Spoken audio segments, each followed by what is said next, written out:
மேட்டுப்பாளையம் அருகே முள்ளியிலிருந்து பெல்லூர் அணை சாலையில் அரசு பேருந்து முன்பக்கம் குட்டிகளுடன் ஜாலியாக சாலையில் உலா வந்த காட்டு யானை கூட்டம். மேற்கு தொடர்ச்சி மலைப்பகுதியை ஒட்டியுள்ள மேட்டுப்பாளையம், காரமடை, சிறுமுகை பகுதியில் எண்ணற்ற வன உயிரினங்கள் வாழ்ந்து வருகின்றன. குறிப்பாக யானை, மான், கரடி, சிறுத்தை, புலி போன்ற விலங்குகள் வசித்து வருகின்றன.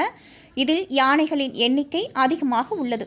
குறிப்பாக தமிழ்நாடு, கேரளா ஆகிய இரு மாநிலங்களை இணைக்கும் மேற்கு தொடர்ச்சி மலைப்பகுதியில் கடந்த சில மாதங்களாகவே காட்டு யானைகளின் நடமாட்டம் அதிக அளவில் உள்ளது.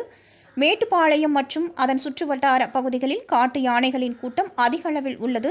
குறிப்பாக அதிகாலை மற்றும் மாலை நேரங்களில் சாலையை யானைகள் கடந்து செல்லும்.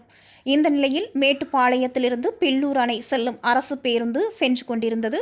அப்போது முள்ளியிலிருந்து பில்லூர் அணை செல்லும் சாலையில் சென்று கொண்டிருக்கும் போது சாலையின் நடுவில் 2 குட்டியுடன் 6 யானைகள் கொண்ட காட்டு யானை கூட்டம் ஒன்று ஜாலியாக உலா வந்தது. இந்த காட்சியை பேருந்தில் சென்றவர்கள் தங்களது செல்போனில் வீடியோவாக எடுத்தனர். நீண்ட தூரம் சாலையில் நடந்து சென்ற யானை பின்பு வனத்துக்குள் சென்றது. இதனை அரசு பேருந்தில் பயணம் செய்த பயணிகள் தங்களது செல்போன்களில் வீடியோ எடுத்தனர். தற்போது அந்த வீடியோ சமூக வலைதளங்களில் வைரலாக பரவி வருகிறது.